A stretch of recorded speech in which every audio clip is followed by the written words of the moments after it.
Yes, people. I was about to say we are back live. We are back live, but this is not a live stream. Welcome to the first ever Manchester United match reaction I've done on the Sarcasm City TV YouTube channel. These will be a regular thing now. I will be doing match reactions after every single Manchester United game, and it is Ipswich Town 1, Manchester United 1, Ruben Amorim's first game. And the first thing I'm going to say is, I am genuinely disappointed about the result.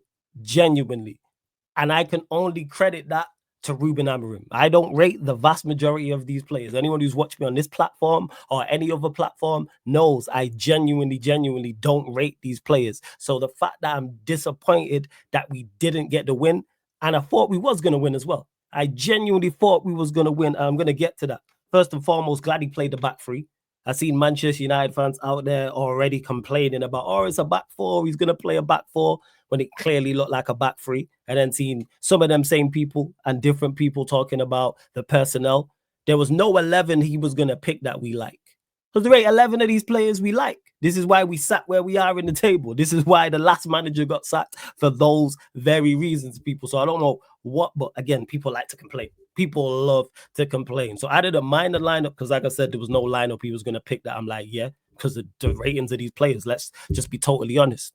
Started off on fire. Manchester United started off on fire, and that's where the goal came from. Lovely give and goal with Bruno and Diallo. Diallo driving. Nice cross into Rashford. Rashford scores. Then you're like, okay, dreamland. Dream start. I'm expecting Manchester United then to kick on in the game. We didn't. We did not kick on. We did not kick on. It became, after we scored the goal, it was fairly equal.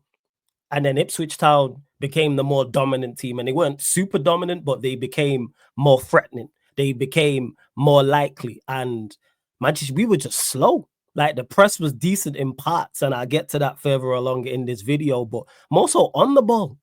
On the ball, we were in midfield. We're not just connecting. Our midfield wasn't connecting. The passes weren't connecting. It wasn't free flowing. It wasn't fluid. Our attack, which again, is something I've been critical of for the longest, was non-existent pretty much in everything. Didn't create, didn't hold the ball. No sustaining of possession throughout the team. No sustaining of attacks throughout the team. And you can't then complain about the Ipswich goal. They looked more likely for the vast majority of that first half. And even though Hutchinson's goal took a slight deflection, they deserved it. I can't say they weren't worthy or weren't deserving of going in level. So then it's 1-1. I'm on the watch along, and I stated this. Two things. One, I'm looking for the manager to make some change. Well, two things about Amorim. I'm looking for him to either make changes at halftime, which I would have preferred, or make changes early in the second half if it doesn't change. And then on the manager and player side, if it's the same 11, I'm expecting a change in the second half.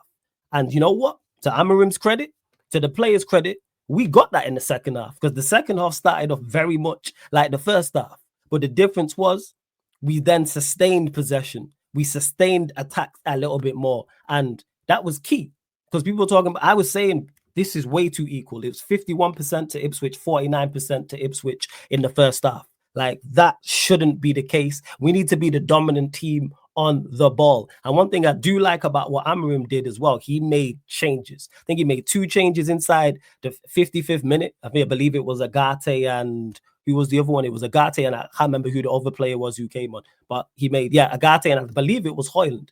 No, Højlund came on with Xerxes. But the point I'm making is he made 2 changes inside 55 minutes, and then he made 2 changes inside 65 minutes, being proactive. And we were the more dominant team in terms of on the ball and possession based. The manager's done his job there. Now it's about getting the ball into the final third, and we had moments. It's just that the final pass wasn't there, and it's a severe lack of quality in the final third. Don't get it misunderstood. Ipswich created the better chances. They did throughout the game. However, props to Onana. Props to us defensively, because I thought defensively we were okay, but Ipswich play a good brand of football. I've enjoyed watching Ipswich a lot. I will do an Ipswich watch along if I can. That's how much I enjoy watching them play ball. But yeah, our attack didn't do what it was supposed to. We had enough of the ball. I believe we had 75% possession in the second half. And we had enough of the ball in the correct areas. Rashford at times, Garnacho at times.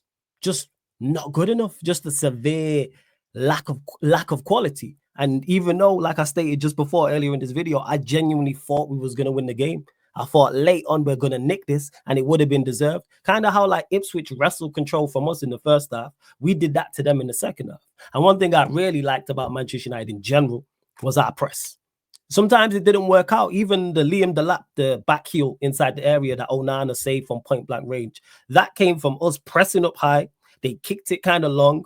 Mazarari lost the duel. It broke. It played out to Delap. Delap played it out wide, and then it went into the box. I don't mind that. We look how high we was pressing. Yeah, Johnny Evans inside their own half, and of course that's not Johnny Evans' game. And you've seen that when Luke Shaw came on, how much better it was. And I thought Luke Shaw and Agate as substitutes performed well. I did. I thought Bruno was decent too, very controlled. And I'm someone who's been super critical of Bruno Fernandes, but we just didn't get the win. But even though our attack is lacking, with all the attackers we have, I'm looking for Amorim to get something that can work. You have Rashford, Xerxes, Højlund, Garnacho, Diallo, Maino, Mount. I've just named, 7 players there. Figure something out. Never mind the wingbacks with Dalot and Mazarari. Casemiro obviously gets forward from time to time as well. I'm not saying we have to be free-flowing and we're going to score so many goals, but he has to get our attack performing to a better level, and it's his first game. That's why I'm not super critical. But now I think if he wasn't fully aware, which I believe Amorim was, he is fully aware now of the task he has at hand. So yeah, people, I hope you lot have enjoyed this first match reaction. Make sure you hit the like button on the video. Make sure you share across all socials. Make sure you subscribe to the channel, Sarcasm City TV as well. Please make sure you do that. And leave a comment as well, people. Whether you agree with me, whether you disagree with me, whatever the case may be. And for anyone who wants to get wild in the comment section, because people love to disagree, fan calling show every Monday, 4:30 p.m. UK time. Talk your ish. Call in and let's have the debate, people. But big up again. Hope you lot have enjoyed this match reaction. And this is something I'm going to be doing consistently. It's going to be after every single Manchester United game. So big up and love to everyone who's watched. Salute as always.